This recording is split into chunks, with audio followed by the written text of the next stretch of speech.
Hallo meine Lieben, herzlich willkommen zu meinem neuen Video. Heute geht es um das Thema Reinkarnation. Wer nicht von euch weiß, was es bedeutet, das bedeutet so viel wie Wiedergeburt.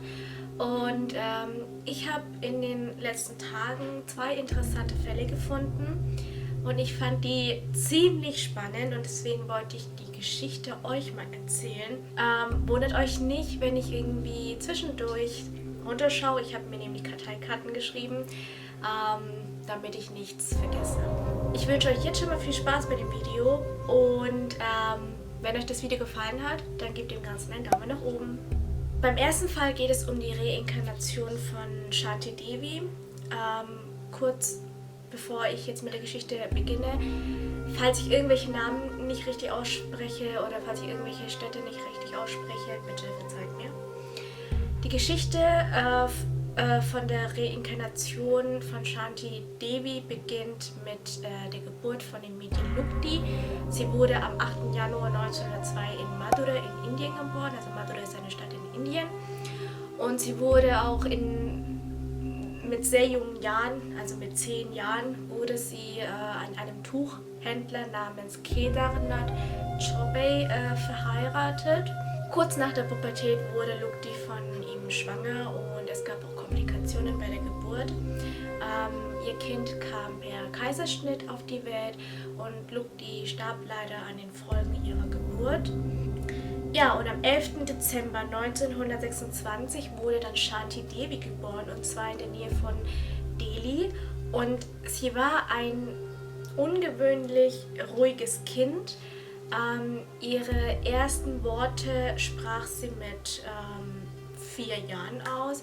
Und das waren auch keine gewöhnlichen Aussagen oder Worte, sondern sie sagte sowas wie: Du bist nicht meine Mutter, oder ich habe bereits einen Ehemann in Madurai und einen Sohn und das ist nicht mein wirkliches Zuhause. Das waren so ihre Aussagen, ihre ersten Aussagen.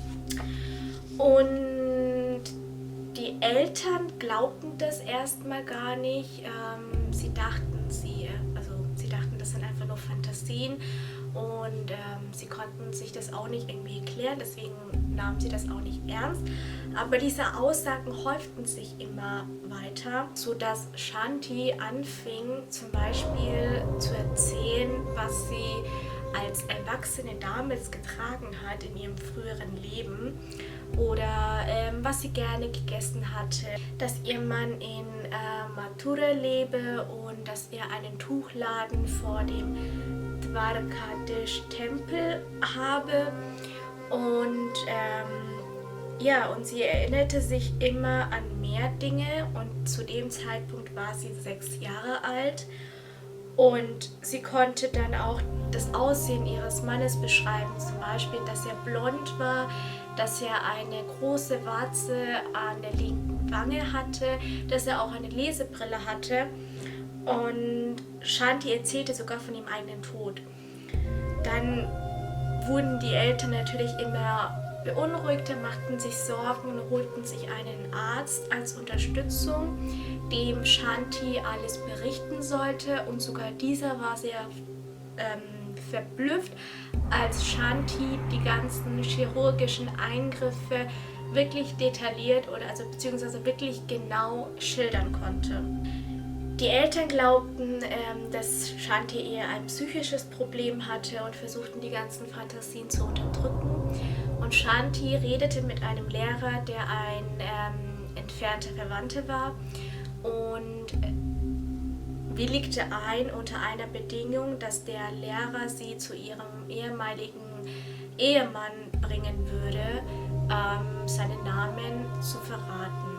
Und nachdem der Lehrer die Bedingung angenommen hatte, verriet sie ihm seinen Namen, und zwar Kedarnath Chaubey. Und der Lehrer versuchte dann Kedarnath Chaubey, also den Ehemann, ausfindig zu machen. Er fand ihn auch und schrieb ihm dann einen Brief, in dem er alle Details oder alle Angaben von Shanti mitteilte und ihn auch fragte, ob es stimmte. Kurze Zeit später schrieb Kedarnath Chopey einen Brief zurück, in dem er schrieb, dass er tatsächlich eine Frau namens Lukti hatte, die gestorben war und dass auch die weiteren Angaben stimmten. Am 12. November 1935 besuchte dann Kedarnath Chopey mit seinem 10-jährigen Sohn Navneet und seiner neuen Ehefrau Shanti Devi. Und sobald Shanti ihren Sohn sah, fing sie an zu weinen und umarmte ihn. Sie erkannte auch ihren Mann und sagte dann ihrer Mutter: Schau, ich hatte dir doch gesagt, dass mein Mann auf der linken Wange eine Warze hat. Als es abends wurde, fragte Shantis Mutter, was sie als Abendessen zubereiten sollte. Und da sagte Shanti Devi, gefüllte Kartoffeln und Kürbis, Paranta Curry, würde ihr Ehemann, also Kedarnath Chopey, gerne essen. Und Kedarnath war auch sehr verblüfft, weil dies auch stimmte. Und spät am Abend, nachdem alle gegessen hatten, ging dann Kedarnath mit Shanti allein in ein Zimmer und stellte ihr intime Fragen, die Shanti auch alle beantworten konnte. Shanti stellte ihm wiederum eine Frage, und zwar, warum er denn nochmal geheiratet hatte, weil sie vereinbart hatten, dass er nicht nochmal heiraten würde. Und Kedarnath war, als er diese Frage hörte, zu Tränen gerührt und war sich auch sehr sicher, dass es um seine ehemalige Frau sich handelte. Dieser Fall wurde dann auch in kurzer Zeit in ganz Indien bekannt und auch weltweit. Und und auch der berühmte Lehrer und Pazifist Mahatma Gandhi war in diesem Fall sehr interessiert, sodass er ein Komitee initiierte, diesen Fall genau zu untersuchen. Und alle 15 Mitglieder des Komitees, bestehend aus Prominenten, Politiker, nationale Führer und Journalisten, begleiteten Shanti Devi auf ihrem ersten Weg nach Mathura. Und was auch sehr erstaunlich war, dass Shanti Devi einem älteren Mann die Füße berührte, was als Zeichen der Verehrung gilt. Und zwar war das der ältere Bruder von Kedarnath. Und das Erstaunliche daran war, dass Shanti Devi den älteren Bruder von Kedarnath bisher noch nie gesehen hatte, aber ihn sofort erkannte und ihn verehrte. Und auf dem Weg zum ehemaligen Wohnhaus konnte sie seit ihrem ehemaligen Leben alle Veränderungen der Stadt genau beschreiben. Zu Hause angekommen konnte sie, ohne dass sie drinnen gewesen war, sagen, wie viele Zimmer die Wohnung hatte, wo sich die einzelnen Zimmer befanden, und auch sogar wusste sie, wo sich die Stelle befand, wo früher Lukti ihr Geld versteckt hatte. Shanti Devi starb 1987 im Alter von 61 Jahren und viele Forscher haben diesen Fall untersucht, auch wenn es Kritiker gibt, die denken, das ist alles nur Aberglaube und alles erfunden oder irgendwas finden zu kritisieren, ist die Mehrheit der Forscher sich darüber einig, dass es sich um eine Reinkarnation handelt. Genau, das war jetzt die erste Geschichte. Im zweiten Fall geht es um die Reinkarnation von Jenny Cockle. Ich hoffe, ich spreche es richtig aus. In diesem Fall geht es um eine Mutter, die ihre Kinder aus ihrem früheren Leben findet. Diese Geschichte beginnt damit, dass eine 35-jährige Mutter namens Mary Sutton am 24. Oktober 1933 an den Folgen der Geburt des 8. Kindes in Dublin gestorben ist. Sie hatte nämlich einen alkoholkranken, gewalttätigen Mann, und dieser Gedanke, die Kinder bei dem Mann zurücklassen zu müssen, hat sie bis in ihren Tod sie mitverfolgt. Und 1954, also 21 Jahre später, wurde Jenny Cockle in England als drittes Kind geboren. Schon in Jennys frühere Kindheit tauchten in ihrem Kopf Bilder auf aus dem Leben einer jungen Frau, und Jenny wusste, dass diese Frau Mary Sutton hieß. Und mit zunehmender Zeit wurden die Bilder konkreter. Sie nahmen quasi, sie bekamen eine Form, sie wurden immer konkreter und konkreter. Und schließlich konnte sich Jenny sogar an den eigenen Tod erinnern im Krankenhaus, wo sie dann von oben ihren Körper beobachtete und neben ihrem Bett ein Priester kniete. Mit der Zeit wird für Jenny es immer mehr zu einer Gewissenheit, und zwar sie selbst muss Mary Sutton gewesen sein. Und 1989, als Jenny selber 35 Jahre alt ist, entscheidet sie sich, ihre Kinder zu suchen und wiederzufinden. Als Kind zeichnete Jenny sehr viele Karten eines Dorfes, ohne zu wissen, warum und wie dieser Ort hieß. Sie wusste nur, dass dieser Ort in Irland lag. Sie holte sich einen Schulatlas zur Hilfe und fand heraus, dass es sich um Malahide, also dass es sich um den Ort Malahide in Irland handelt. Tut mir leid, wenn ich den Ort nicht richtig ausspreche. Und das war ihr einziger Anhaltspunkt zu dem Zeitpunkt. Dann ging Jenny zu einem Buchladen, kaufte sich so eine Straßenkarte und vergleichte ihre Zeichnungen mit dem der Straßenkarte. Und das Verblüffende war, die Zeichnungen, also ihre Zeichnungen und die Bilder in der Straßenkarte von diesem Ort stimmten überein. Und damit wusste Jenny, ja, Malahide ist der richtige Ort und sie war auf der richtigen Spur. Am 5. Juni 1989 fuhr Jenny das erste Mal nach Malahide in Irland. In Malahide besuchte Jenny als erstes das Kirchenamt. Da wollte sie nämlich sich die Kirchenaufzeichnungen anschauen.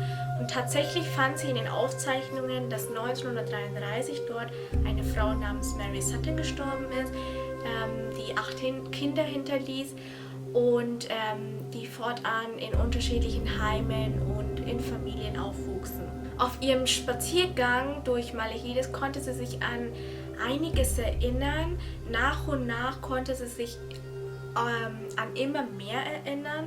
Und schließlich wusste sie auch, wie sie oder wo sie ihre Wohnung suchen musste und fand sie auch tatsächlich.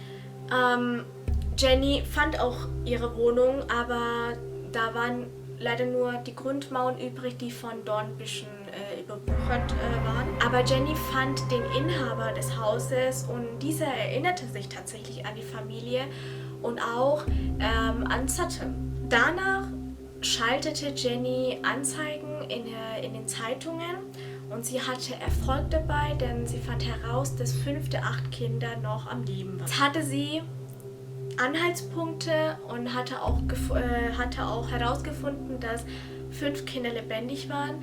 Aber die große Frage war, die Kinder sind schon viel älter als sie selber und welchen Grund sollte sie denn für das Treffen angeben? Und würden sie das überhaupt ihr glauben? Oder würden sie denken, das ist einfach nur eine Fantasiegeschichte? Deshalb engagierte Jenny dann eine Forscherin der BBC. Sie sollte recherchieren und der ganzen Geschichte eine seriöse und offizielle Note geben. Die Forscherin interviewte den ältesten Sohn Sonny und verglich seine Angaben mit denen der von Jenny und diese stimmten tatsächlich überein. Daraufhin suchte Jenny nach einem Gespräch mit ihrem ältesten Sohn und dieser wandte sich an seine Frau, nachdem er mit Jenny telefoniert hatte und sagte kreidebleich, ich habe gerade mit meiner verstorbenen Mutter telefoniert. Jenny und Sonny fingen an, sich zu treffen und sich gegenseitig Geschichten zu erzählen. Und irgendwann kam auch der Zeitpunkt, wo Sonny dann auf das Thema Reinkarnation kam und dieses auch akzeptierte. Die anderen Kinder waren von Jennys Identität nicht so sehr überzeugt, aber die Zweifel konnte Jenny dann auch mit ihren Kenntnissen aus dem früheren Familienleben beseitigen. Und am Ende kam es dann doch zu einem ungewöhnlichen, aber guten Familienzusammenführung mit einem guten Ende. Ja, das waren jetzt diese 2 Fälle. Ich weiß nicht, was ihr davon denkt, aber vor allem die erste Geschichte hat mich sehr fasziniert. Und vor allem das Mädchen war auch sehr, sehr jung. Es war 4 oder 6 Jahre alt, hatte ich ja euch erzählt. Und ihre ersten Sätze waren quasi, dass ihre Mutter nicht ihre Mutter war und dass sie einen Mann und also, dass sie einen Sohn hatte. Ich meine, sowas ist schon sehr ungewöhnlich. Und ja, mich interessieren sowieso solche Geschichten sehr. Deswegen dachte ich mir so, ja, dann erzähle ich euch das auch mal. Und schreibt mir gerne in die Kommentare, was ihr eigentlich darüber denkt. Glaubt ihr eigentlich an Wiedergeburt? Und wenn ihr noch mehr solche Geschichten hören wollt, dann schreibt es mir gerne in die Kommentare und gebt dem Video einen Daumen nach oben. Über ein Abo würde ich mich natürlich auch freuen. Und dann freue ich mich bis zum nächsten Mal. Und bis dahin wünsche ich euch einen schönen Sonntag. Tschüss!